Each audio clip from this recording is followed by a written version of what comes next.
உலக தமிழர்களுக்கும் தமிழறிந்த மாந்தர்களுக்கும் தமிழன் தொலைக்காட்சியின் வணக்கம். இன்றைய நமது அரசியல் அரங்கம் நிகழ்விற்கு தலித் முன்னேற்றக் கழகத்தின் நிறுவனத் தலைவர் வழக்கறிஞர் திருமிகு அன்பின் பொய்யாமொழி அவர்கள் வருகை தந்திருக்கிறார். அவரோடு நாம் அரசியல் பேசுவோம். ஐயா வணக்கம். வணக்கம் சார், நல்லா இருக்கீங்களா சார்? நலமாக இருக்க. நலமாக, உங்கள் நலமும் அறியாவல். நல்லா இருக்கேன் சார், நல்லா இருக்கேன். சில நாட்களுக்கு முன்பு நீங்கள் இந்த பட்டியல் இனத்து மக்களின் அவங்களுக்கான பணியிடங்கள் வேலைவாய்ப்புகளை எல்லாம் நிரப்பணும் அப்படின்னு சொல்லி ஒரு கோரிக்கை மனு கொடுத்ததாக கேள்விப்பட்டோம். அதை பற்றிய கருத்தை சொல்லுங்கள், அதை பற்றி விவரங்கள். அது சார், பட்டியலின மக்களுடைய அது பேக்வர்ட் கிளாஸ் இது ஃபுல்லப் பண்ணோம். அது ஏன்னு கேட்டிங்கன்னா ஒன்லி அந்த பட்டியலினம் 76 சாதி அடங்கியிருக்கு. அதில் பறையர்லேருந்து பல்லர்லேருந்து அருந்துதிரிலேருந்து இருக்கிற இன்னொரு சாதிகள் 23 சாதிகள் அடங்கிய ஒரு பட்டியலின மக்களுக்கு 1,00,000 வேக்கண்ட் மேலே இன்னும் ஃபுல் பண்ணாமல் அப்படியே வச்சுருக்காங்க. இது கடந்த 5 ஆண்டுகளுக்கு மேலே அப்படி இருக்குது. இது ஒரு இன்டர்வியூ கிடையாது, ஒன்றும் கிடையாது, டைரக்ட் நியமனம். அது வேறு எந்த சாதிக்கும் கிடையாது. இந்த பட்டியலினத்துக்கு மட்டும்தான் அந்த வேலையை ஃபுல் பண்ணோம். அந்த வேலையை இன்னும் தமிழ்நாடு அரசு இன்னும் ஃபுல் பண்ணலை. 1,00,000 பணியிடங்கள். ஆமாம், 1,00,000 வேக்கண்ட் அப்படியே இன்னமும் இருக்குது. அது ஏன் ஃபுல் பண்ணாமல் இருக்கிறாங்கன்னு சொல்லிட்டு இன்னமும் எங்களுக்கு தெரியல. அதுக்கடுத்து இதை வலியுறுத்தி தான் நாங்கள் 28/10 மாதம் எங்களுடைய தலித் முன்னேற்ற கழகம் சார்பாக நேராக சீஃப் செக்ரட்டரி தலைமைச் செயலாளரை நேரில் சந்தித்து கோரிக்கை மனு நாங்கள் கொடுத்துருக்கோம். அவரும் அதை வாங்கி நல்ல ஒரு கோரிக்கை, இது நியாயமான கோரிக்கை, இந்த கோரிக்கை வேறு யாரும் கேட்கல, நீங்கள் உங்களுடைய தலித் முன்னேற்ற கழகம் சார்பாக நீங்கள் வச்சுருக்கீங்க, இதை நான் தமிழக முதல்வருக்கு நேராக கொண்டு போயிட்டு இந்த கோரிக்கையை நிறைவேற்றணும். ஏன்னாடா அது மட்டும் பேக்வர்ட் கிளாஸ் படித்த இளைஞர்களுக்கு வேலை மட்டும் கிடையாது. அதுக்கடுத்து SC ST இளைஞர்கள் வேலையில் இருக்கிறவங்க சுழற்சி முறையில் அவங்களுக்கு வேலை உயர்வு கொடுக்கணும், அதையும் கேட்டிருக்கோம். அதோடு மட்டுமல்ல, நம்மளுடைய பல்கலைக்கழகங்கள், அண்ணா பல்கலைக்கழகம், சென்னை பல்கலைக்கழகம் போன்ற பல்கலைக்கழகத்தில் இன்னும் அதனுடைய விசி வைஸ் சான்சலர் இன்னமும் போடாமே இருக்கிறாங்க. த்ரூட் தமிழ்நாடு முழுக்க இருக்குது.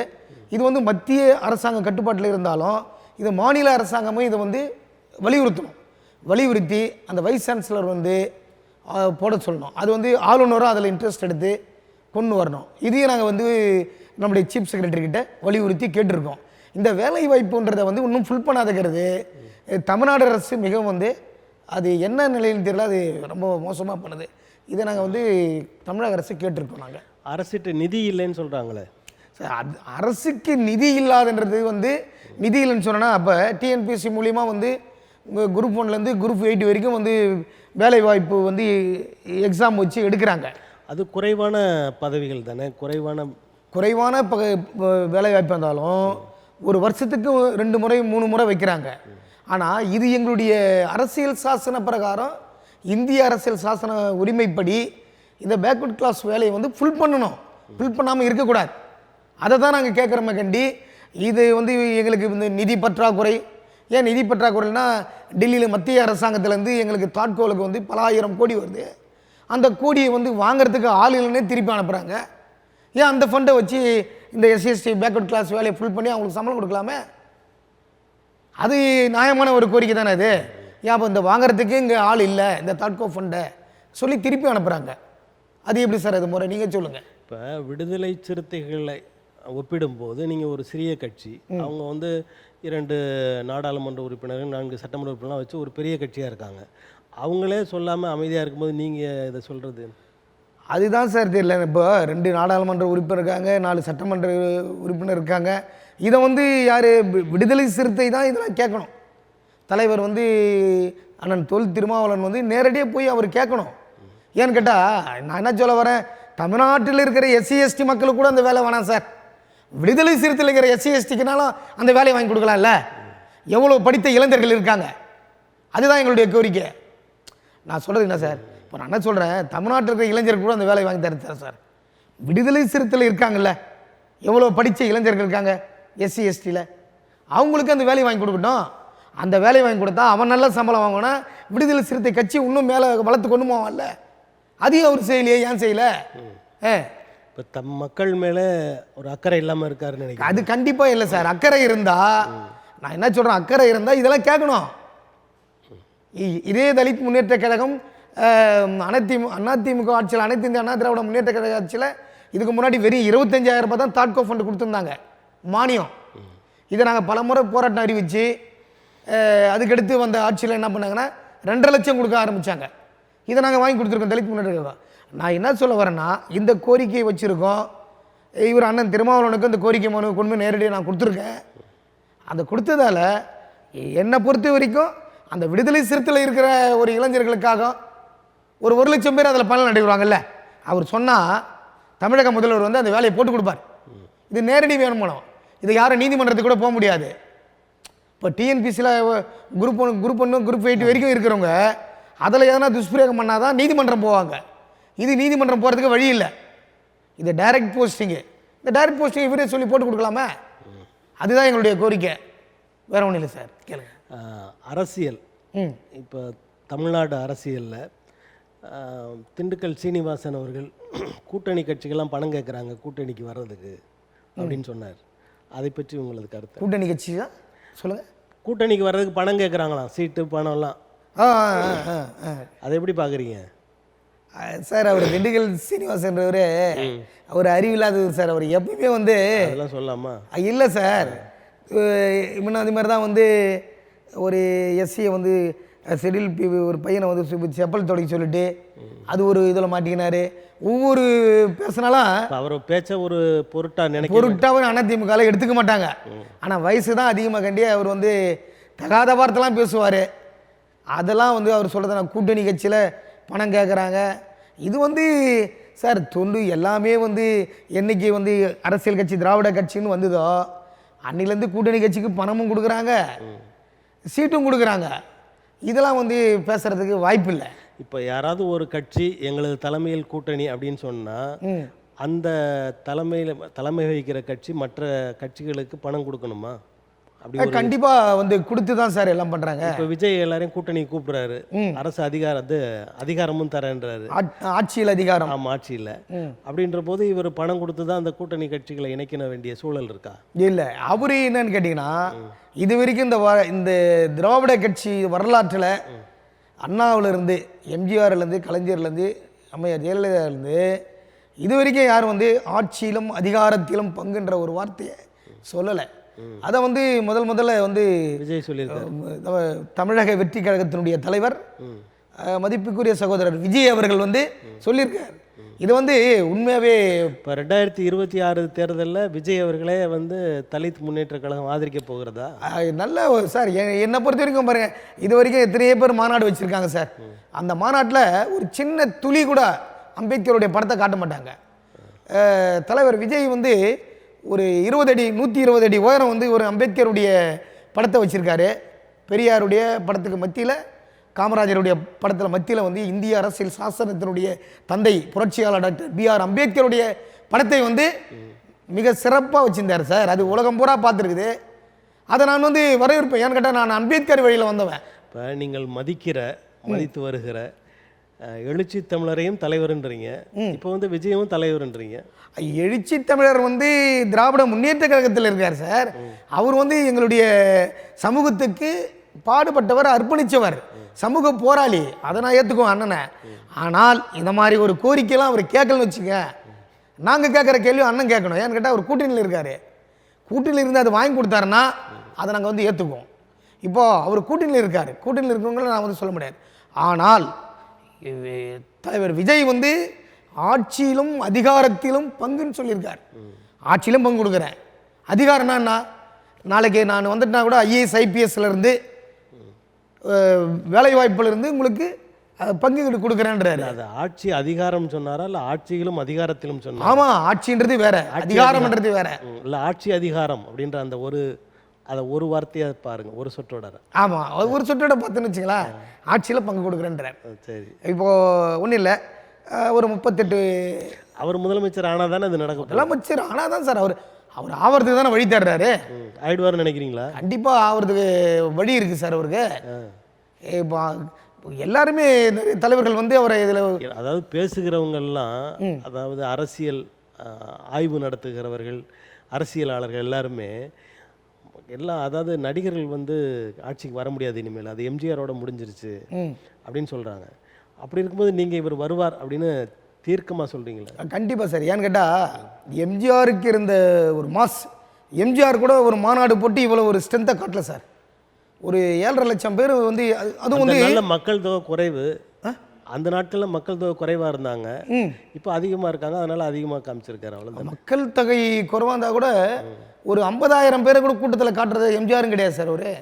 ஆனால் இன்றைக்கி 7.5 லட்சம் பேரை காட்டியிருக்காரு. ஏன்னு கேட்டால் அதுவும் நான் ஒரு நான் வந்து அங்கே நாடாளுமன்ற வேட்பாளர் 2 முறை நின்று இருக்கேன். விழுப்புரம் மாவட்டத்தில் பகுஜன் சமாஜ் பார்ட்டியில் நின்று இருக்கேன். அதுக்கடுத்து மக்கள் நீதி மையத்தில் வேட்பாளர் நின்று இருக்கேன். அதுக்கடுத்து திண்டிவனம் தொகுதி சட்டமன்ற வேட்பாளர் நின்று இருக்கேன். 2 முறை எம்எல்ஏ நின்று இருக்கேன், 2 முறை எம்பி நின்று இருக்கேன். அந்த விழுப்புரம் தொகுதியிலேயே அந்த கிராமம் எங்கள் ஊர் பக்கத்தில் இருக்கிற என்னுடைய சொந்த கிராமம் திண்டிவனம் பக்கத்தில் தான், தென்பசார் என்ற ஒரு கிராமம் தான். அந்த கிராமத்து பக்கத்தில் தான் சாலை என்ற ஒரு கிராமம். உண்மையாக சொல்கிறேன் சார், அந்த சாலையிலிருந்து விழுப்புரம் தாண்டி வரைக்கும் வண்டிக்கு வாகனம் மக்கள் நிற்கிறாங்க. அதே சாலையிலிருந்து இங்கே திண்டிவனம் தாண்டி குறைஞ்சபட்சம் அந்த சைடு ஒரு 25 கிலோமீட்டரு, இந்த சைடு 25 கிலோமீட்டரு, 7.5 லட்சம் பேர் போக 2 லட்சம்ன்றாங்க, நீங்கள் 7.5 சொல்கிறீங்க. இல்லை சார், எப்படின்னு கேட்டிங்கன்னா எந்த ஒரு வேட்பாளரும் சரி, அது எம்எல்ஏ எம்பின்னாலும் சரி, அவங்க வந்து அந்த பிரச்சார வண்டி வாகனம் பண்ணுறாங்கல்ல, நீ எத்தனை வாகனங்கள் பிரச்சாரத்துக்கு பண்ண போகிறீங்க, கலெக்டர்கிட்ட உத்தரவு வாங்கணும். கலெக்டர்கிட்ட அந்த லைசன்ஸு, டிரைவருடைய லைசன்ஸு, ஆர்சி புக்கு, பர்மிட்டு எல்லாமே வந்து கலெக்டர்கிட்ட அப்ரூவ்டு வாங்கி தான் ஆர்டிஓ கிட்ட போய், ஆர்டிஓ கிட்ட தாசில்தார்கிட்ட வந்து தான் நம்ம கையில் வண்டி வாகனத்தை வெளியே எடுத்துன்னு வர முடியாது மாநாட்டுக்கு. அப்படி அப்ரூவ்டு கொடுத்த வண்டிகளே வந்து 6 லட்சம் வண்டி அப்ரூவ்டு கொடுத்துருக்காங்க சார். 6 லட்சம் வண்டிக்கு அப்ரூவ்டு கொடுத்துருக்காங்க. அது கொண்டு மேல் கொண்டு ஒரு 1 லட்சம் வண்டிக்கு மேலே அப்ரூவ்டே வாங்காமல் வந்துருக்குது. அப்போ 7.5 லட்சத்துக்கு மேலே மக்கள் வந்து நல்லா வந்திருக்காங்க. அது வந்து நம்ம வந்து குறைஞ்ச மதிப்பீடு பண்ணக்கூடாது. அவர் நடிகராக கூட இருக்கட்டும் சார். ஏன் சீமா நடிகர் இல்லையா? இல்லை, இப்போ விஜயகாந்த் மனைவி என்ன சொல்கிறாங்கன்னா, தேமுதிக கூட்டி அந்த மாநாட்டுக்கு வந்ததை விட இது குறைவு தான் அப்படின்னு சொல்கிறாங்க. அப்படி இல்லை சார், தவறு. அந்த அம்மா வந்து சொல்கிறதெல்லாம் வந்து ரொம்ப ரொம்ப தவறு. தேமுக மாநாட்டை விட 2 மடங்கு இது வந்து கூட்டம் அதிகம். ஏன்னு கேட்டால் நம்மளுடைய ஒரு தலித் அமைப்பு வச்சு நம்ம வந்து 34 ஆண்டு கால இந்த சமூக பணியில் இருக்கிறோம். பல மாநாடுகளை பார்த்துருக்கோம். ஏன்னு கேட்டால் கமல் சார் கூட, நான் கமல் சார் கூட்டணியில் இருந்து கூட கோயம்புத்தூரில் மாநாடு போட்டார். அவர் இவ்வளோ கூட்டத்தை கூட்டல. சீமான் வந்து மாநாடு போட்டார், சீமான் பொதுக்கூட்டம் இது மாதிரி கூட்டத்தெல்லாம் கூட்டல. எல்லாம் சொல்கிறேன் நான், என்ன மிகப்பெரிய கூட்டம் சார். அதை வந்து நம்ம வந்து தவறாக மதிப்பிடக்கூடாது. இந்த அம்மா சொல்கிறாங்கன்னா அவங்களுக்கு தன்னை உயர்த்திக்கிறாங்களா கண்டி, அதை வந்து நான் சொல்லணும். எங்களை மாதிரி தலித் அமைப்புகள், எங்களை மாதிரி பிற அமைப்பு வச்சு நடத்துகிறாங்க பாருங்க கட்சி, அவங்க சொல்லணும். விஜயகாந்த் இருந்தார், அவர் நல்லா மாநாடு போட்டார், 2 லட்சம் வந்தார். ஆனால் நல்ல மனிதர், நல்ல நேர்மையானவர், நம்ம பிடிக்கக்கூடிய ஒரு மதிக்கக்கூடிய தலைவர் தான். அவங்க சொன்னாங்க, அதையே சீமானு சொன்னார். என்ன சார், அதிகமான கூட்டம் விஜயகாந்துக்கு தான் வந்தது மாநாட்டுக்குன்ட்டு. சீமான் வந்து நேரத்துக்கு ஏற்ற மாதிரி பேசுகிறார் சார். அவர் சொல்கிறாரு, நான் வந்து கலைஞருக்கு பார்த்து ஜெயலலிதாவுக்கு பார்த்து அரசியல் பண்ணாலுன்னு சொல்கிறாரு. இவர் ஜெயலலிதா கலைஞருக்கு பார்த்து அரசியல் பண்ணார்ல. கொடியங்குளம் கலவரம் எப்போ நடந்துன்னு இவருக்கு தெரியுமா? மேலவளவு படுகொலை எப்போ நடந்துன்னு இவருக்கு தெரியுமா? திண்டிவனம் கலவரம் எப்போ நடந்துன்னு தெரியுமா? வழுதாவூர் கலவரம் எப்போ நடந்துன்னு தெரியுமா? அதாவது எதையுமே தெரியாம நடந்ததுன்றதை விட அந்த நடந்தது என்னன்னு தெரியுதுல அவருக்கு. அந்த என்ன தெரியல, என்ன பண்ணார் இவரு, என்ன செய்திருக்காரு சொல்லுங்க பார்க்கலாம். இதே வந்து பக்கத்தில் தருமபுரியில் திவ்யா இளவரசன் கலப்பு திருமணம் நடந்து, அது மிகப்பெரிய ஒரு கலவரம். அதுக்கெல்லாம் இவர் என்ன சார் பண்ணாரு? எங்கள் பாட்டன் தாத்தா ரெட்டமலை சீனிவாசன், அயோத்திதாசர் பண்டிதர், எங்கள் அப்பா தேவர்ன்ற இதெல்லாம் எங்களுக்கு சொல்லி கொடுத்துன்னு இருக்காது. நீ சமூக பணின்னா உண்டு. உன்னுடைய போராட்டங்கள் என்ன? எத்தனை முறை நீ ஆர்ப்பாட்டம் பண்ணிக்கிற, போராட்டம் பண்ணிக்கிற, சிறை எடுத்திருக்கிற, எத்தனை குண்டாசில் நீ உள்ள போயிருக்கிற? அதெல்லாம் எதுவுமே கிடையாது. அதாவது குண்டாசுன்னு போட்டாங்கன்னா அது தவறு பண்ணவங்க தானே குண்டாசு போடுறாங்க. தவறு பண்ணவங்களுக்கு இல்லை சார். குண்டர் தடுப்பு சட்டம்ன்றது ஆர்ப்பாட்டம், மறியல், போராட்டம் சமூக ரீதியாக பண்ணுறவங்களுக்கு கூட போடுறாங்க. குண்டர் அந்த பேரே எதிர்பாதமாக தானே இருக்குது. குண்டர் சட்டம் என்பது தனியாக தமிழ்நாடு அரசு கொண்டு வந்த சட்டம். அது ஏன்னு கேட்டிங்கன்னா இப்போ ஒரு சமூக பிரச்சனையில் தொடர்ச்சியாக போராட்டங்கள் பண்ணி வராங்கன்னு வச்சுங்களேன். போராட்டத்துக்கு மட்டும் இல்லை, விதிமீறி நடப்பவர்களை தான் குண்டர்கள்னு சொல்கிறாங்க. ஆமாம், அப்போ அவர்களுக்கு எதிரான சட்டம் தான். விதியை வந்து சில நேரத்தில் மீறி தான் சார் ஆகணும். இப்போ ஒன்றும் இல்லை, இப்போ ஜனநாயக ரீதியாக அரசியல் ரீதியாக போராடுறவங்களை குண்டர் சட்டத்தில் போடுறதா? இல்லை சமூக ரீதியாக அந்த குண்டர் தடுப்பு சட்டம் அதை வச்சுருக்காங்க. அது கொண்டு வந்து சேலம் சிறையில் இருந்தார், அப்பப்போ ஏதாவது சிறைக்கு தானே போயிட்டு வர்றாரு, நிறைய ஆர்ப்பாட்டங்கள் போராட்டம் நடத்திட்டு தானே இருக்கு. என்ன இஷ்யூக்கு இவர் ஆர்ப்பாட்டம் பண்ணுறாரு சொல்லுங்கள். இப்போ நான் என்ன சொல்கிறேன், இவர் ஒரு நடிகர், உன்ன மாதிரி ஒரு நடிகர் விஜய், உன்ன மாதிரி நடிகர் ஒரு சரத்குமார், உன்ன மாதிரி நடிகர் ஒரு கமலஹாசன். அவர் நடிகர்னு சொல்லிக்கிறது இல்லை, நான் இயக்குனர் அப்படின்றாரு. யாரு? சீமான். இயக்குனர். சினிமா நடிக்கலையா அவரு? சார் சினிமா நடிக்கலையா அவரு? சரி, எது இவர் தான் இலங்கை தமிழருக்கு, இவர் தான் வந்து ஈழத்தமிழருக்கு போராட்ட காலத்தில் மாதிரி இவரே பேசினுக்கிறாரு. சார் நாங்களாம் 1993 அப்போலாம் டிஜிட்டல் பேனரே கிடையாது, இது எழுதணும் பேனரில், துணியில் எழுதணும். ஜேபி கிருஷ்ணான்னு துணி பேனர் எழுதுறது இருந்தார் கோடம்பாக்கம் பிரிட்ஜும் பக்கத்தில். அவர்கிட்ட போய் நாங்கள் மாணவர் அமைப்பு சார்பாக அப்போ பேனர் கையால் எழுதி சென்னை முழுக்க தமிழ்நாடு முழுக்க கட்டுவோம். நாங்களும் பிரபாகரன் பேரி துப்பாக்கியை கையில் ஏந்த வேண்டுமா, மாணவர் அமைப்பு, தலித் மாணவர் கூட்டமைப்பு பேனர் போட்டு கட்டுவாங்க. அங்கே இப்போ பிரபாகரனை பற்றி ஏதாவது போட்டால் அதை வந்து எடுத்துடுறாங்க, சமூக வலைதளங்கள்லாம் எடுத்துடுறாங்கன்னு சொல்கிறாங்களே. சமூக வலைதளங்களில் அவரை பற்றின செய்திகள் வந்தால் எடுத்துடுறாங்களாமே. யார் எடுத்துறதுன்றீங்க? அந்த நிறுவனங்களே. நிறுவனங்கள்? ஆமாம், அந்த ஃபேஸ்புக்கு அந்த மாதிரியான நிறுவனங்கள் இருக்காங்கல்ல, ஆமாம், அவங்க அதை எடுத்துடுறாங்களாம். எடுத்துடுறாங்கன்னா யாருமே வந்து பிரபாகரன் வந்து போராட பார்த்து மிகப்பெரிய ஒரு தலைவர் சார் பிரபாகரன், ஒரு மிகப்பெரிய ஒரு போராளி. அந்த போராளியை வந்து யாரும் வந்து அந்த நேரத்தில் காப்பாற்றுறதுக்கு யாருக்கும் வழி இல்லை. சும்மா வந்து இப்போ சீமான் பேசலாம், வேறு தலைவர் எல்லாருமே பேசலாம்.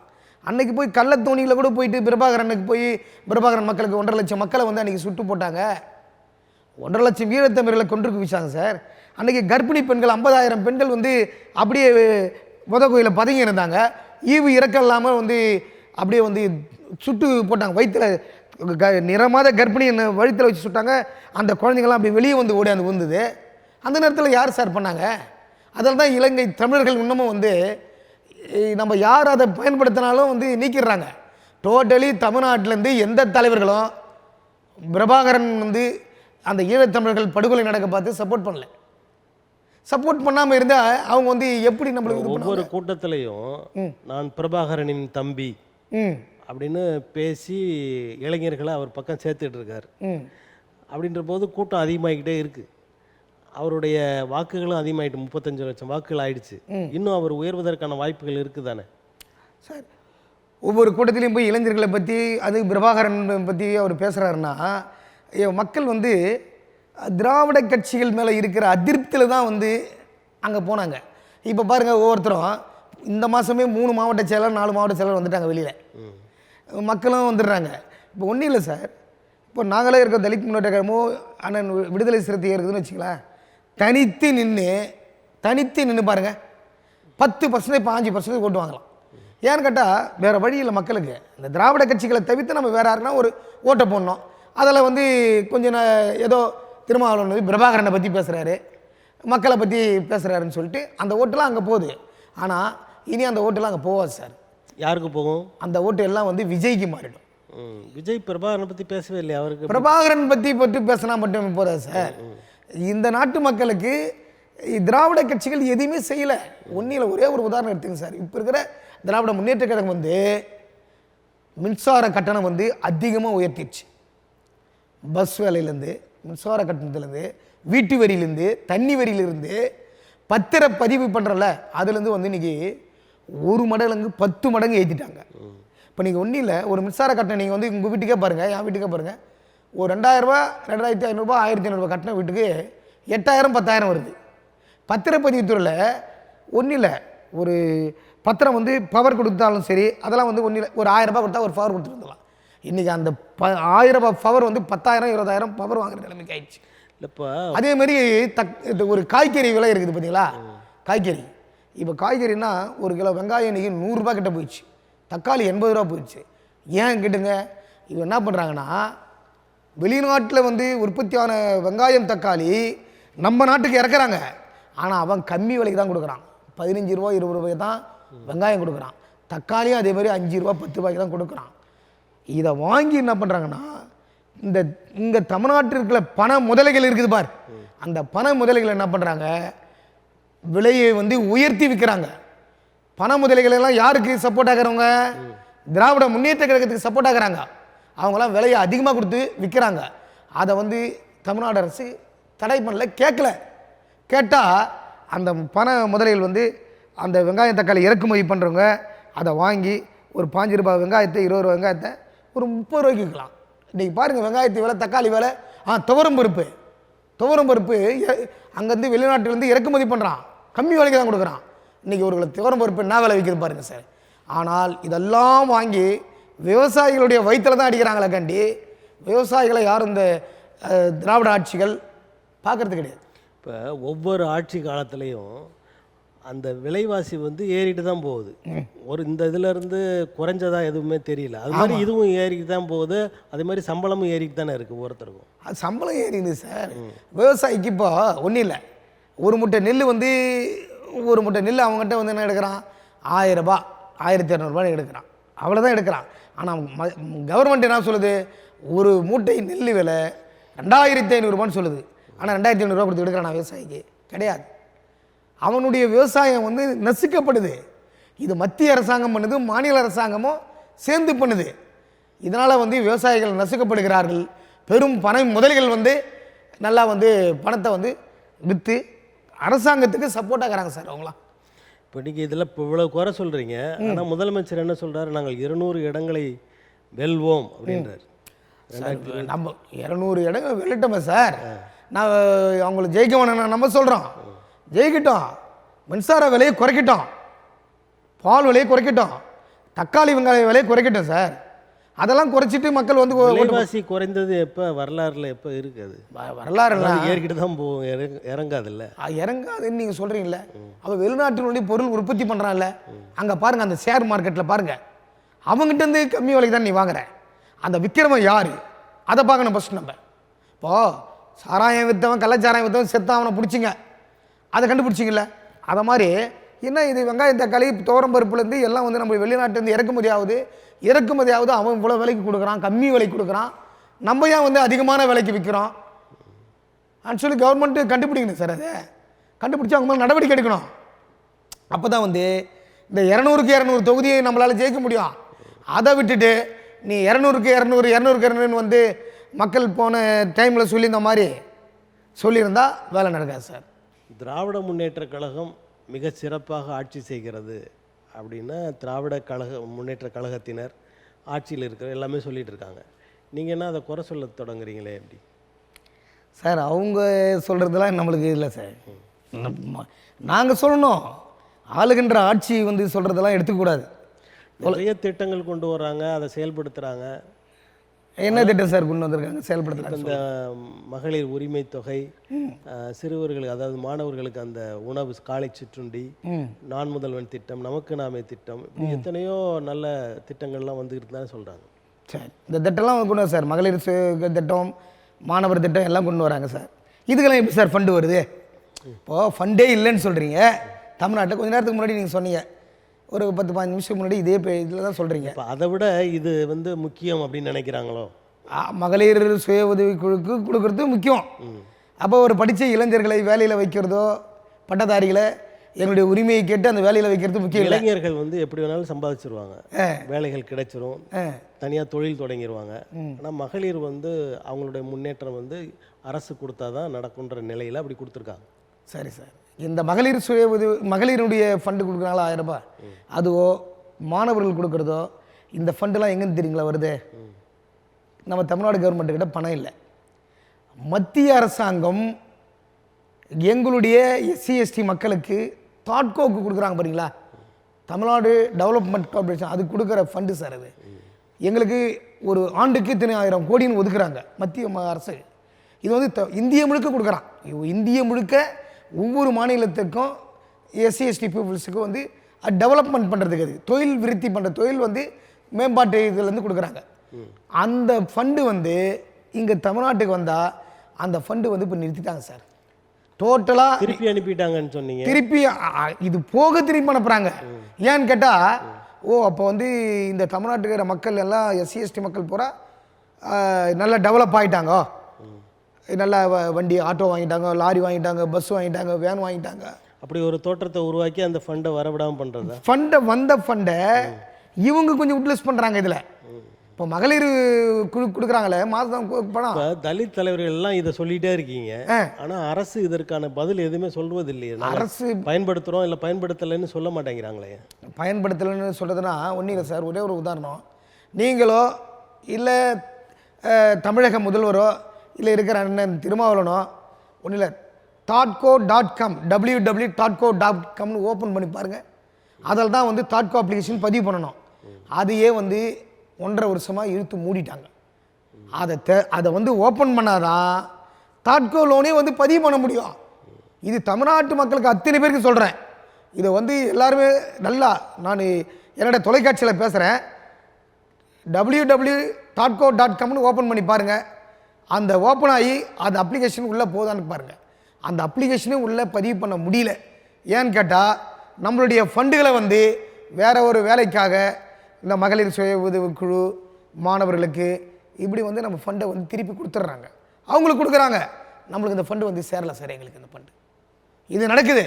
இதுவும் வந்து விடுதலை சிறுத்தைகள் கூட்டணியில் இருக்கிற தலைவர் வந்து அவர் கேட்க மாட்டுறாரு, இதையும் கேட்க மாட்டுறாரு, இதையும் அவர் கேட்கணும். மீதியெல்லாம் வந்து பேசுகிறாரு, பேசிட்டோம். இது எங்கள் மக்களுக்குடைய உரிமை. அந்த உரிமையை வந்து இவர் கேட்கல. THOTCO ஏன் நீங்கள் லாக் பண்ணி வச்சுருக்கீங்க, அதை ஓப்பன் பண்ணுங்கள், மக்கள் வந்து பதிவு பண்ணட்டும், அதை பதிவு பண்ணி அவங்களுக்கு லோனை கொடுங்க சொல்லலை. இப்போ அரசு செய்வதெல்லாம் சரி அப்படின்னு அந்த நிலையில் இருக்கிற விடுதலை சிறுத்தைகள் 2026 திராவிட முன்னேற்ற கூட்டணியோடு இருக்கும் என்று நினைக்கிறீங்களா?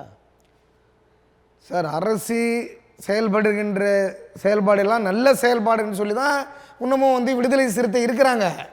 அவர் வந்து இருக்கட்டும், மக்கள். நீங்கள் நிறைய குறை சொல்கிறீங்களே, இதெல்லாம் அவங்க கேட்கல அப்படின்றீங்களே. கண்டிப்பாக கேட்கல சார். கேட்கலன்னா நம்ம என்ன சொல்கிறோம், கேட்கணுன்னு தான் அவரை சொல்கிறோம். நம்ம அவரை போய் கட்டாயப்படுத்த முடியும்? கட்டாயப்படுத்த முடியாதுல்ல.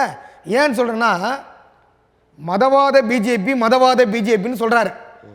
அதை நாங்களும் ஏற்றுக்கிறோம். ஒட்டுமொத்த தலைவர்களும் நாங்களும் வந்து மதவாத பிஜேபி அது ஆர்எஸ்எஸ்னுடைய கை இது அனு தலைவர் திருமாவளவன் சொல்கிறாரு. தமிழ்நாட்டு மக்கள் இல்லை, பட்டி தொட்டி பாமர மக்களை ஏற்றுக்குது, எஸ்சி மக்கள், அதை தலைவர்களும் நாங்களும் ஏற்றுக்கிறோம். ஆனால் திராவிட முன்னேற்ற கழகம் வந்து மதவாத பிஜேபி கிட்ட முதல்வர் போகிறாரு, சந்திக்கிறாரு, பேசுகிறாரு. அவருடைய துணை முதல்வர் அவர் மகன் போகிறாரு, பேசுகிறாரு. அமித்ஷா கிட்ட சந்திக்கிறாரு, பிரதமரை சந்திக்கிறாரு, இங்கே வராங்க. அப்போ மதவாத பிஜேபி கூட திமுக வந்து ஏன் பேசுது, கொள்ளுது, எல்லாம் பண்ணுது, தொடர்பு வச்சுருக்குது. அப்போ தொடர்பு வச்சுருக்கிற திமுக கூட இவர் இருக்க பார்த்து இவரும் அதில் போயிருக்காருல்ல. அப்போ ஏன் அவர் மதவாத பற்றி பேசுகிறாரு? அதாவது ஏன் தொடர்பு வச்சுருக்குறாங்க திமுகன்னு கேட்குறதில்ல, வைக்க வேண்டும் என்பதிலும் ஒரு நியாயம் இருக்குது. என்னென்னா, அது வந்து ஒன்றியத்தில் ஆட்சியில் இருக்காங்க, இவங்க இங்கே ஆட்சியில் இருக்காங்க, சில வேலைகளை அவங்க சந்தித்து நிதியை கேட்குறது இதற்காக போகிறாங்க. நீங்கள் கொள்கை அளவில் அவங்க வேறுபட்டு தானே இருக்கிறாங்க சார். கொள்கை அளவில் வேறுபட்டு இருந்தாலும் கொள்கை அளவில் வந்து விடுதலை சிறுத்தை வந்து வேறுபட்டு தான் இருக்குது. எப்போ எடுத்துக்க போனாலும் இப்போ ஏன் இவரே கூட வந்து கொள்கை அளவில் இருந்தால், இப்போது ஆந்திராவில் வந்து இப்போ கூட்டணி வச்சு அந்த பவன் கல்யாணம் சந்திரபாபு கூட்டணி வச்சாங்க. பவன் அதை மாதிரி இவர் கொள்கை அளவில் இவர் ஒத்துப்பட்டு இருந்ததா விடுதலை சிறுத்தைக்கு நல்லா ஓட்டு வாங்கியிருக்குது. ஏன் இவர் வந்து பிஜேபி கூட்டணி வச்சு ஒரு முதல்வர் ஆகக்கூடாதா? அப்போ கொள்கை அளவில் வந்து விடுதலை சிறுத்தை பிஜேபியோட வேறுபட்டு தான் இருக்குது. அப்போ வேறுபட்டு இருக்க பார்த்து சனாதனத்தை பேசுகிறோம், நம்ம சனாதனத்தை எதிர்த்து பேசுகிறோம். விடுதலை சிறுத்தைகளை வந்து அங்கிருந்து திமுக கூட்டிலிருந்து வெளியேற்றி வேற கூட்டணிக்கு கொண்டு செல்வது போல நீங்கள் பேசுகிறீங்களா? அங்கே போயிருங்க, அங்கே இருக்காதீங்கன்னு சொல்கிற மாதிரி இருக்கு சார். சனாதனத்தை நம்ம எதிர்க்கிறோம். சனாதனத்தை வந்து திமுக வந்து போய் பேச்சுவார்த்தை பண்ணதில்லை, அடிக்கடி சந்திக்கிறதில்ல. அது அரசு, அதாவது அதிகார ரீதியாக அரசு ஆட்சி அதிகாரத்தில் இருக்காங்க, அதனால பேச வேண்டிய நிர்பந்தம் இருக்குல்ல சார். ஆட்சி அதிகாரத்தில் இருந்தால் கூட சார், அதுக்கு அப்போ நீ ஆட்சி அதிகாரத்தில் இருந்தால் நீ நம்ம அதுக்கிட்ட போகக்கூடாது சார். நம்ம ஆட்சி அதிகாரம்னா நம்ம மக்களுக்கு சனாதனத்தை பற்றி நம்ம பேசுகிறதில்ல, அப்புறம் பின்னாடி ஒன்று பேசிட்டு முன்னாடி ஒன்று செயல்பாடு இருக்கக்கூடாதுல்ல. சனாதனத்தை பற்றி பேசுகிறோம், பிராமணர்களை பற்றி பேசுகிறோம். எழுச்சி தமிழர் இரட்டை வேடம் போடுகிறான்னு சொல்கிறீங்களா? அது வந்து அவர் போகிறது அவரு தான் சார் கேட்கணும். ஏன்னு கேட்டால் இது வந்து என்னுடைய கருத்து, என்னுடைய அமைப்பினுடைய கருத்து இது. ஏன்னு கேட்டால் இவர் சனாதனத்தை முழுக்க முழுக்க பேசுகிறாரு, இவர் சனாதனத்தை பேசுகிறாரு, நாங்கள் அவர் பின்னாடி நிற்கிறோம். பரவாயில்ல, அண்ணன் திருமாவளவன் வந்து மதவாத பிஜேபி அரசை எதிர்த்து தொடர்ச்சியாக நிற்கிறாரு, சனாதனத்தை பற்றி பேசுகிறாரு, புரியுதுங்களா? அப்படி பேசுகிறதால அவருடைய கொள்கையை நாங்கள் ஏற்றுக்கிறோம். அப்படி ஏற்றுக்க பார்த்து திராவிட முன்னேற்ற கழகம் மறைமுகமாக போயிட்டு அவங்க வந்து தொடர்பு வச்சுருக்காங்க. அப்போ அந்த கிட்டை வந்து இவர் ஏன் தொடர்பு வச்சுக்கின்னு அப்போ என்ன பண்ணேன்னா, ஏப்பா நான் சனாதனத்தை பற்றி இனிமேல் பேச மாட்டேன்ப்பா, பிஜேபி பற்றி நான் பேச மாட்டேன், என்ன ஆர்எஸ்எஸை பற்றி பேச மாட்டேன், திமுக கூடயே நான் இருக்கிறேன், திமுக அப்படி போகுதுன்னா நான் அவங்க கூட தான் போவேன், நீ சொல்லிட்டு போ. அப்போ ஏன் வந்து சனாதனம் வந்து ஆர்எஸ்எஸ் இப்படிலாம் சொல்லிட்டு எங்களை முட்டாளாக்குறீங்க நீங்கள்? இல்லையே, இப்போ உங்கள் திமுகவோட இருக்கிற உறவில் கூட சில விரிசல்கள் வருது, அப்புறம் அதை சரி பண்ணுறாங்க. ஆதவ அர்ஜுன்லாம் பேசினார், முதலமைச்சராக கூடாதா இவர், துணை முதல்வர் இவர் ஆகக்கூடாதெல்லாம் கேட்டார். இந்த மாதிரி சிக்கல்கள்லாம் வருகிறது, அதெல்லாம் தொடர்ந்து நடந்து கொண்டு தானே இருக்கிறது. சார், ஆதவ அர்ஜுன் வந்து நம்ம அவர் வந்து நம்ம முதல்வருடைய மாப்பிள்ளை இருக்காருங்களே சபரீசன், இவங்கெல்லாம் வந்து ஒன்றா இருந்தவங்க தான். ஒன்றா இருந்து தொழில் ரீதியாக அவங்கெல்லாம் ஒன்றா தொழில் இந்த பிஸ்னஸ் பண்ணவங்க.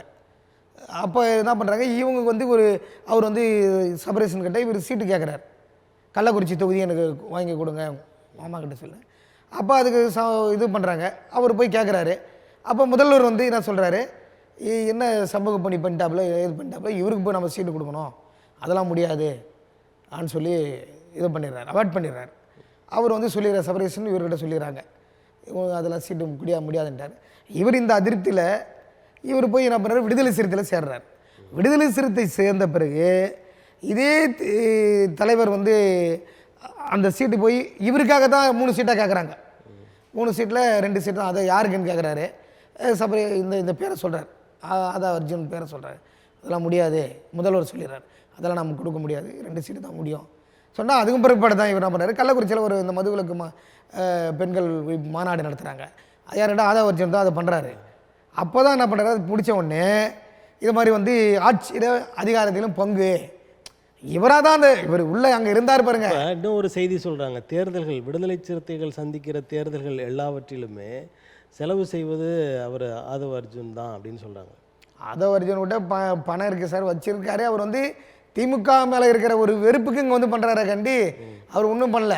இது திமுக அவரை வந்து வாங்க ஒரு எம்எல்ஏ எம்பி சீட் கொடுக்குறேன்னா இங்கேருந்து கிளம்பி அங்கே போயிடுவார். அதெல்லாம் வந்து அவங்களாம் நிலையான மனிதர் கிடையாது. அவங்களாம் வந்து வருவாங்க போவாங்க. அங்கே உண்மையாக இருக்காங்க பாருங்க, சமூகத்துக்காக தன்னை அர்ப்பணித்தவர்கள் விடுதலை சிறுத்தைகள் நிறைய பேர் இருக்காங்க, அவங்க உண்மையாக இருப்பாங்க. அது இவன் ஆதவ அர்ஜுன்லாம் நம்ம வந்து அவரெல்லாம் நம்ப முடியாது, ஏற்றுக்க முடியாது. அவர் வந்து ஒரு சின்ன ஒரு குட்டி கழகம் மாதிரி பண்ணி விடுதலை சிறுத்தை பண்ணி, அண்ணா திராவிட முன்னேற்ற கழகம் விடுதலை சிறுத்தைகள் தங்கள் பக்கம் வந்துவிடும் அப்படின்னு சொல்ல ஆரம்பிச்சிருக்காங்க. அது வந்து நிறைய தலைவர்கள் வந்து அதிமுகவில் அவரை கூப்பிட்றாங்க தான், அது எங்களுக்கு தெரிஞ்சோ நானும் பார்க்குறேன். சில ஏன்னுட்டா எங்கள் கூட வந்து வாக்கியங்களை வந்து அண்ணன் பொன்னையம் மாப்பா பாண்டியரா இதெல்லாம் அண்ணனுங்க வராங்க, அவங்களாம் வந்து மந்திரியாக இருந்தவங்க மொத்தத்தை அவங்களும் வந்து சொல்கிறாங்க தான். நிறைய பேர் தலைவர் வந்து திருமாவளவனுடைய பவர் அவருக்கே தெரியல, அவர் வந்து வந்தார்னா நல்லா அவருக்கு வந்து ஒரு துணை முதல்வர் கூட நாங்கள் கொடுப்போம், ஒரு 40 சீட்டு கொடுப்போம். சரி, அதிமுகலாம் அவரை கூப்பிட்றாங்க தான், அதெல்லாம் வந்து நம்ம மறுக்கலை, அது உண்மை. அதே மாதிரி வந்து விஜய் வந்து இருக்கிறாருன்னா, விஜய் வந்து அவர் எப்படி சொல்கிறாருன்னா, ஆட்சியிலும் அதிகாரத்தில் போங்கன்னா எல்லா தலைவர்களும் ஒருங்கிணைச்சு தான் அவர் பேசுகிறார் விஜய் சார். அதாவது பல காலமாக களத்தில் நின்று போராடி இந்த நிலைக்கு வந்திருக்கிற விடுதலை சிறுத்தைகளின் தலைவர் தொல் திருமாவளவன் அவர்கள் எப்படி விஜயோட தலைமையிலான கூட்டணியில் போய் சேருவார்னு நினைக்கிறீங்க? ஒரே இப்போ கூட இடையில நேற்று வந்தவங்களாம் முதல்வர் ஆகிடக்கூடாதுன்னு சொல்லி, இல்லை கட்சி தொடங்குறவர்கள் எல்லாம் முதலமைச்சர் கனவுடன் வருகிறார்கள் அப்படின்னு சொல்லியிருக்காரு. ஆமாம் ஆமாம், கட்சி வந்து தொடங்குறவங்களாம் முதலமைச்சர் கனவுல வந்துடுறாங்கன்னு சொல்கிறாங்க. இப்போ நான் என்ன சொல்கிறேன், அது எந்த தலைவருக்கும் அந்த இது சார் கோஷம். இப்போ ஒன்றும் இல்லை, இப்போ நேற்று ஒரு கட்சி தொடங்குறாங்க, இல்லை முன்னாடி தொடங்கினா கூட வருங்கால முதல்வர் என்ன கோஷம் போடுறாங்க.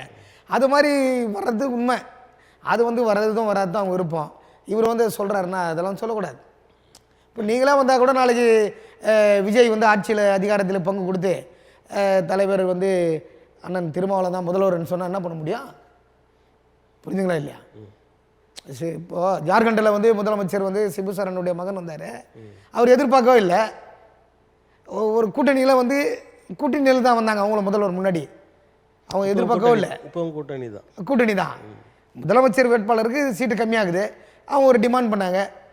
டிமாண்ட் பண்ணி நான் இத்தனை சீட்டு வச்சுக்கிறேன், எனக்கு முதலமைச்சர் பதவி விடு. ஓகே, யார் தான் முதலமைச்சர் இரு.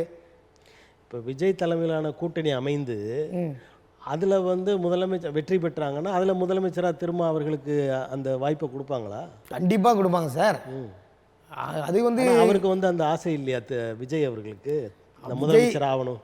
விஜய் வந்து என்ன சொல்கிறேன்னா, நாட்டு மக்கள் வந்து அதிகமாக வந்து ஊழல் ஆகிடுச்சு, நாட்டு மக்களுடைய நிலைமை சரியில்லை, அதுக்காக தான் நான் வந்து அரசியலே விட்டுட்டு இப்போ சினிமா துறையை விட்டுட்டு வந்திருக்கிறேன்.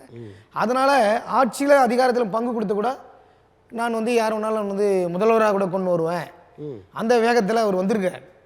அதை நம்ம ஏற்றுக்கணும் இல்லை. அதை விட்டுட்டு எதுவுமே ஒன்றுமே இல்லாத சீமான் போயிட்டு 234 தொகுதியிலையும் அவர் ஆள் எண்ணிக்கை வச்சுக்கின்னு அவரே பண்ணிக்கின்னு அவரே பேசிக்கின்னு நான் தான் பிரபாகரன் புள்ளன்னு சொல்லிக்கின்னு இருக்கிறத விட இது வரைக்கும் சொல்லியிருக்காரா சீமா? 234 தொகுதியில் வச்சார். நான் ஆட்சியில் அதிகாரத்தில் பங்கு கொடுக்குறேன்னு சீமான் சொன்னாரா? தமிழர்கள் ஆள வேண்டும் சொல்கிறார்ல, அவரோட கட்சியில் இருக்கிற தமிழர்கள்லாம் ஆட்சி அதிகாரம். அப்போ நாங்கள்லாம் தமிழர் இல்லாத இவர் மட்டும் தான் தமிழர். அவரு நாங்களாம் தமிழர் இல்லையா? நாங்களா? இவர் என்னைக்கு வந்துட்டார் தமிழர்? இவர் என்னைக்கு அரசியல் பண்ண வந்துக்கிறாரு சீமா? அதாவது அது ரொம்ப காலம் இருக்கிறவங்க அரசியலுக்கு வந்தால் தான் அவங்க அரசியல்வாதி, நல்ல அரசியல்வாதி, தகுதியானவங்கன்னு சொல்ல முடியுமா? இன்னைக்கு வந்தால் யார் வந்தாலும் அரசியலுக்குள்ளே வரலாம்ல? கண்டிப்பாக வரலாம் சார், யார் வேணாலும் வரலாம். நாட்கள் மட்டும் தகுதின்னு சொல்ல முடியாது. அதெல்லாம் தகுதின்னு சொல்ல முடியாது. மக்கள் செல்வாக்கு யாருக்கு இருக்குதோ அவங்க வந்து வரலாம் சார். நாட்டில் மக்கள் தேர்ந்தெடுக்கப்பட்டவங்க, மக்களால் தேர்ந்தெடுக்கப்பட்ட நாடு. சீமானே 35 லட்சம் மக்கள் ஆதரிச்சிருக்கிறாங்க. 35 லட்சம் மக்கள் அவருக்கு தேர்தலில் பார்த்தலாம் சார். அவருக்கு அடுத்த தேர்தலில் அவருக்கு பார்த்தலாம். அவரை அப்போ குறையன்றீங்க? என்ன குறையுமாவா? மக்கள் இவரை வெளியில திருத்துவாங்க சார் இவரை பேச்சுக்கு. இப்போ ஏற்கனவே போட்ட வாக்குகள் அழிச்சிருக்காங்கல்ல, 35 லட்சம் பேர் அவர் ஆதரிச்சிருக்காங்கல்ல, அவங்கெல்லாம் பின்வாங்கி போயிடுவாங்களா சார்? இப்போ இவர் கட்சியில் இருக்கிற மாவட்ட செயலர் ஒரு நாளைக்கு ஒரு 2 மாவட்ட செயலர் போகிறானா சார்? அந்த மாவட்ட செயலர்கள் எத்தனை பேர் போவோம் வெளியே உறுப்பினர்கள் வெளியே போவாங்க. இப்போ மாவட்ட செயலர் ஒரு மாவட்ட செயலர்னா ஒரு 10,000 15,000 ஓட்டு வெளியே போகுது. நேற்று ஒரு மாவட்ட செயலர் அது ஒரு 20,000 ஓட்டு வெளியே போகுது கணக்கு. அதுக்கடுத்து இவர் சொல்கிற வார்த்தைகள் செய்கிற செயல்பாடுகள் கூட ஒன்று கூட சரி கிடையாது. இப்போ ஐயா முத்துராமலிங்க தேவரை பற்றி பேசுவார். முத்துராமலிங்க தேவரை பற்றி பேச பார்த்து வாய்கையே பேசுவார், அந்த மக்களுக்கு ஒன்றும் செய்ய மாட்டார். தாத்தா ரெட்டமலை சீனிவாசனை பற்றி பேசுவார், அந்த மக்களுக்கு ஒன்றும் செய்ய மாட்டார். அவர்கிட்ட ஆட்சி அதிகாரம் இருந்தால் தானே செய்ய முடியும் சார். செய்ய சார் குரல் கொடுக்கணும் சார். பிரச்சனைக்கு குரல் கொடுக்கணும். இப்போ ஒன்றும் இல்லை, இந்த புதுக்கோட்டை மாவட்டத்தில் வேங்க வயலில் மலத்தை கொட்டினாங்க. தண்ணி தொட்டியில் மலத்தை கொட்டினாங்க. என்ன பண்ணார் இவர்? என்னங்க வந்து கீச்சாரா இவர்? ஒரு வெண்டகாம் பண்ணல சார். இவங்களாம் சும்மா வந்து பேசினு இந்த மாதிரி இது பண்ணி நிற்கிறாங்க. இலங்கை பிரபாகரனை பற்றி பேசுறதுக்கு இவங்களாம் என்ன சார் தகுதி இருக்குது? நாங்கள் பண்ணோம், இளைஞர்கள் மாணவர்கள் பண்ணோம். அப்போ 1990 96 வரைக்கும் மாணவர்கள் பண்ணோம் நாங்கள் இலங்கை பிரபாகரனுக்காக. சும்மா இவர் வந்து இதை பேசி நிற்கிறார். இவர் ஒன்றும் இல்லை, உன் தம்பி உன்னுடைய நடிகர் தான் விஜய் வராரு. என்ன பண்ணோம்? தம்பி நடிகர் விஜய் வந்திருக்காரு அரசியலில், அவரும் என்ன மாரி களங்காண வேண்டும், வரவேற்கணும்னு சொன்னால் பரவாயில்ல. நம்ம சுண்டக்கா பையன் இதெல்லாம் தேவையா? இதுக்கெல்லாம் உனக்கு என்ன? நீ பயில்வானா? நீ ரவுடியா? நீ இப்போ அந்த நடிகர் அப்படி சொல்லிட்டு இவர் விமர்சித்த நடிகர் ரஜினிகாந்தை போய் சந்தித்து பேசுகிறார். என்னது இன்னும் ஒரு பேர் சொன்னார், என்னது? சங்கிகள்னா நண்பர்கள். சங்கிகள்னா நண்பர்கள்னு சொல்கிறார். சனாதனத்தில் சங்கிகள்னா என்னன்னு நீங்கள் சீமானை கேளுங்க. சனாதனத்தில் சங்கில்னா யாரு? இவர் போய் அப்போ ரஜினி வந்து சங்கின்றார். அப்போ சங்கினா யாரு? ரஜினி வந்து ஒரு சங்கி. அது நண்பர் தானே சொல்கிறார் சார். இவர் நண்பர் இது வரைக்கும் அந்த வார்த்தையே கிடையாது. சங்கின்னா என்ன? நண்பர்னு அர்த்தமா? இப்போ அரசியலுக்காக போய் பார்த்தேன்றார், அரசியல் பேசணும் அப்படின்னாரு. அவங்க 2 பேரும் என்ன செய்ய போகிறாங்க சார்? ரஜினி வந்து அரசியலுக்கு வர வேண்டிய நேரம் காலகட்டம் எல்லாம் வந்து தவறி போச்சு. அவரும் வரலன்ட்டார். அவர் இந்த தம்பி விஜய் வந்தாலும் ஆதரிப்பேன், அவர் நண்பர் கமல் வந்தாலும் ஆதரிப்பேன் தான் அவர் சொல்கிறாரு. திமுகவும் ஆதரிக்கிறாரு. நேற்று கூட அம்மா ஜானகி அம்மாவுடைய அந்த இரங்கல் நிகழ்ச்சியில் சோபாவில் வந்து ஒரு பேட்டி கொடுத்துருந்தார். அவங்களையும் ஆதரிக்கிறாரு. அவர் வந்து எந்த பக்கத்தையும் யாரையும் எந்த தலைவர்களையும் விரோதம் பண்ணிக்க மாட்டார். நடுநிலைமையாக போயிடுவார் அவர். அதனால் சீமான் போயிட்டு ரஜினி அவர்களை சந்தித்தது வந்து அது வேற எதனா ஒரு நோக்கமாக இருக்கலாம் வண்டி அவர் இது விஜய்க்கு எதிராக அந்த சந்திப்பா? கண்டிப்பாக வந்து அந்த சந்திப்பு அப்படி தான் விஜய்க்கு எதிர்ப்பாக தான் அவர் போய் சந்திச்சுக்கிறார். ஆனால் வந்து அதில் வந்து ரஜினி அவர்கள் வந்து ஒரு துளி அளவும் வந்து விஜய்க்கு வந்து தீங்கு விளைவிக்க மாட்டார். ஏன்னு கேட்டால் விஜய்லாம் வந்து மதிக்கக்கூடிய ஒரு தலைவர், ரஜினியை வந்து விஜய் மதிக்கக்கூடிய ஒரு தலைவர் எல்லாம். சீமானுடைய வேலை என்னன்னு கேட்டால் சல்லித்தனமான வேலைலாம் பண்ணுறாரு. அண்ணன் திருமாவளவனுக்கு வந்து எதிர்ப்பாக பண்ணுவார், எங்கள் அண்ணன் திருமாவளவன்னுவார். அப்புறம் ஏடிஎம்கே கொஞ்ச நாள் தாக்குவார், திமுக முழுக்க முழுக்க தாங்குவார். அப்புறம் எடப்பாடி அவர்களே சித்தப்பான்னு சொல்லுவார். சித்தப்பான்னு சொல்லுவார். ஆமாம், சசிகலா வந்து இந்திய வரலாற்றிலே வந்து ஊழலில் உள்ளே போனவங்க இவங்க தான், ஜெயலலிதாவும் சசிகலாவும். ஆமாம், இது வரைக்கும் இந்திய வரலாற்றிலே கிடையாது சார். ஊழல் பண்ணி எந்த நாட்டில் சார் உள்ளே போயிருக்காங்க, தண்டனை அனுபவிச்சுக்கிறாங்க, இவங்க தானே அனுபவிச்சு. அவங்கள போய் உக்காந்துன்னு அவங்ககிட்ட பேசிட்டு வந்து அரசியல் பேசுறது, அது என்ன அது? சரி, எங்களை மாதிரி தைரியமாக நிற்கணும் சார். ஒரு நியாயமான பேச்சு இருக்கணும், நியாயமான செயல்பாடு இருக்கணும், போராட்ட காலத்தில் நிற்கணும், போராட்ட காலத்திலேருந்து சிறை எடுக்கணும். இப்போ உங்கள் கட்சியை விட அவர் அதிகமாக வாக்கு வாங்கியிருக்காரு. யார் சார்? சீமான். எந்த கட்சி? உங்கள் கட்சியை விட அதிகமாக வாங்கியிருக்காருல சார். உங்களோட. நாங்கள் வந்து கூட்டணி அன்றைக்கி மாயாவதி அவர்களோட கூட்டணி வச்சோம், எம்பி நின்னோம். இவ்வளோ வாக்கு வங்கி நாங்கள் வந்து விழுப்புரத்தில் வாங்கியிருக்கிறோம். 1996 ஏற்கலப்பை சுப்பிரமணிய சாமி ஜனதாதள கட்சியோட கூட்டணி வச்சோம் பாருங்கள். அதுலேயும் நாங்கள் வந்து 3வது இடம் வந்துருக்கிறோம் ஓட்டில். அப்போலாம் இந்த சீமான்லாம் எங்கே இருந்தாருன்னே தெரியாது. ஆனால் விடுதலை சிறுத்தை வந்து தேர்தல் அப்போலாம் புறக்கணிச்சாங்க. நாங்கள் அப்போ ஒரு எம்எல்ஏ ஜெயித்தோம். ஒரு எம்எல்ஏ யாருன்னா டாக்டர் கிருஷ்ணசாமி தான் வந்து ஒட்டப்படாரம் ஜெயிச்சார். கொடியங்குளம் கலவரம் நடந்து பார்த்தீங்களா, அந்த தொகுதி ஜெயிச்சார். அதுக்கடுத்து இப்போ கமல் சார் கூட கூட்டணி வச்சு 2019 எம்பி நின்னோம். எம்பி நின்ன அதில் கணிசமான வாட்டு நாங்கள் வாங்கியிருக்கிறோம். அதே மாதிரி எம்எல்ஏ இருக்கோம், 3வது இடத்த வந்திருக்கிறோம் திண்டிவனம் தொகுதியில். நாங்களும் தனித்து தமிழ்நாடு முழுக்க போட்டிட்டோம்னா எங்களுக்கெல்லாம் இது மாதிரி வந்து சார் ஒரு இத்தனை சதவீதம் ஓட்டு எங்களுக்கு வரும்.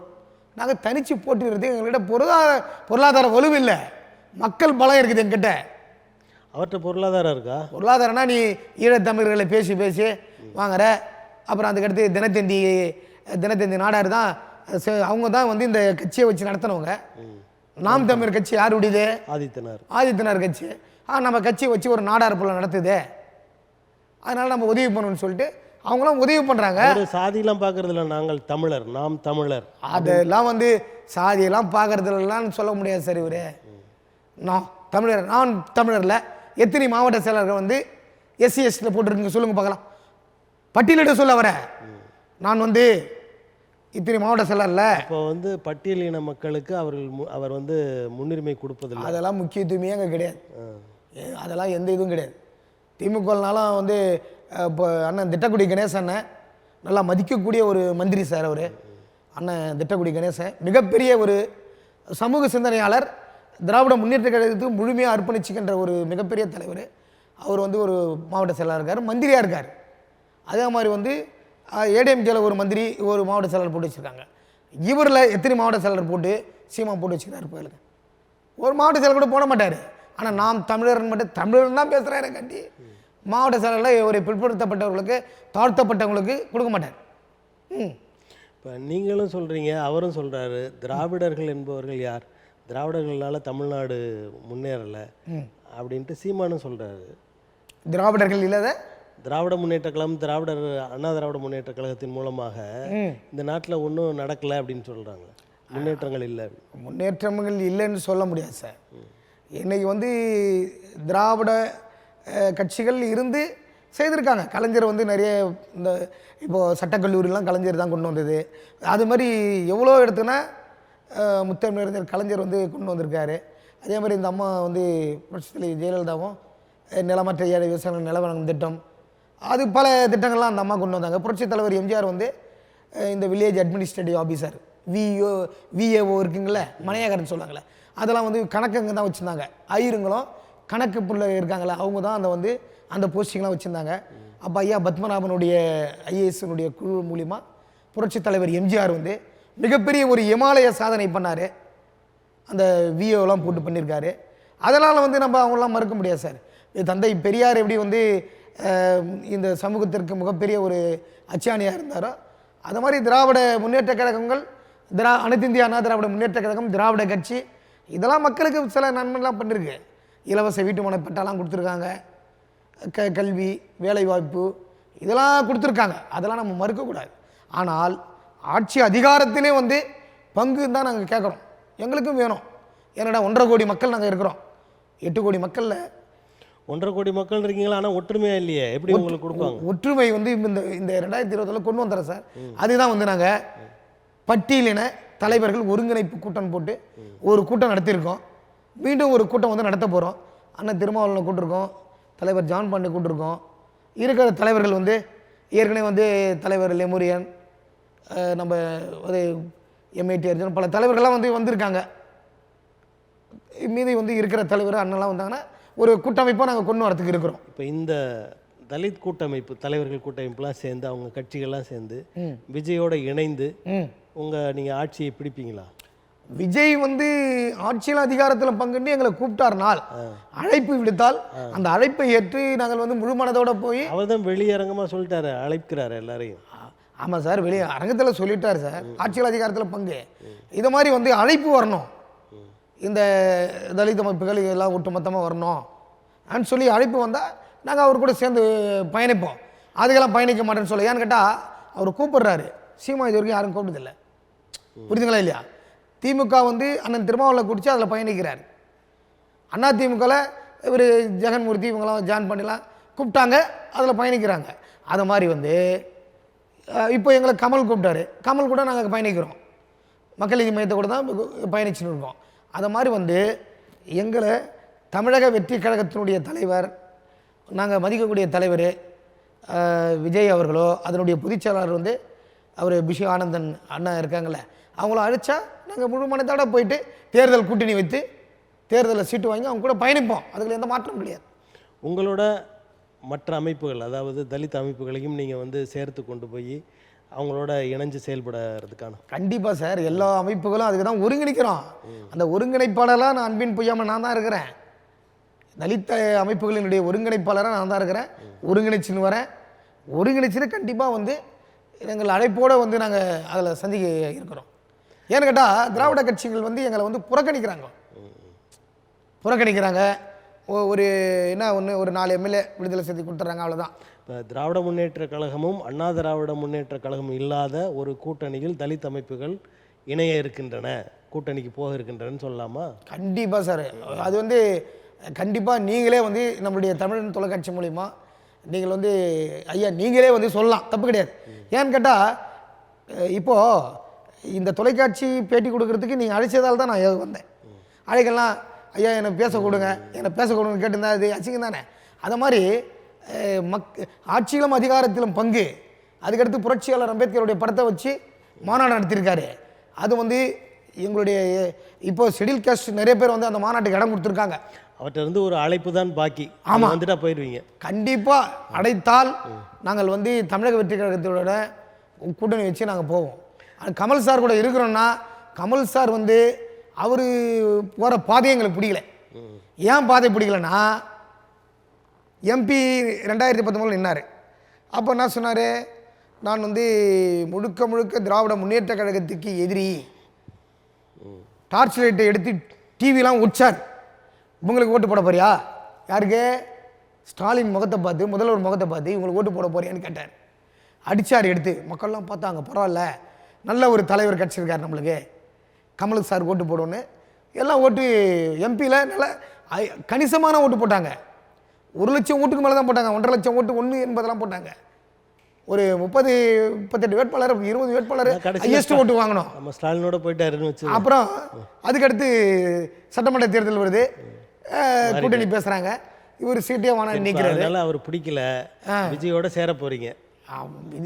விஜய் அழைப்பு கொடுத்தால், விஜயும் அவருடைய பொதுச் செயலாளர் இருக்காங்கல்ல பிஷு ஆனந்தன், அவர் அண்ணா அவரும் கூப்பிட்டாங்கன்னா கண்டிப்பாக எங்களுடைய தலித் அமைப்புகளை நாங்களாம் வந்து போகிறதுக்கு இருக்கோம். தலித் அமைப்புகள் நான் எல்லாரையும் சொல்லிட்டு சில தலித் அமைப்புகள்லாம் சொல்லுவாங்க, நாங்களாம் வரேன்னு சொன்னால் கூட அவங்க வராங்களோ இல்லையா, எங்களுடைய தலித் முன்னேற்ற கழகம் மனசார அவங்க கூட பயணிக்கும். நன்றி. அதில் எந்த மாற்றமும் கிடையாது. நன்றி நன்றி. ஆமாம், இவ்வளவு நேரம் தமிழன் தொலைக்காட்சிக்கு தங்களது கருத்துக்களை தந்தமைக்கு எங்களது நன்றியை தெரிவித்துக் கொள்கிறோம். நன்றி சார், மிக்க நன்றி. நேயர்களே, அடுத்த அரசியல் அரங்கு நிகழ்வில் வேறொரு ஆளுமையுடன் சந்திப்போம். நன்றி, வணக்கம்.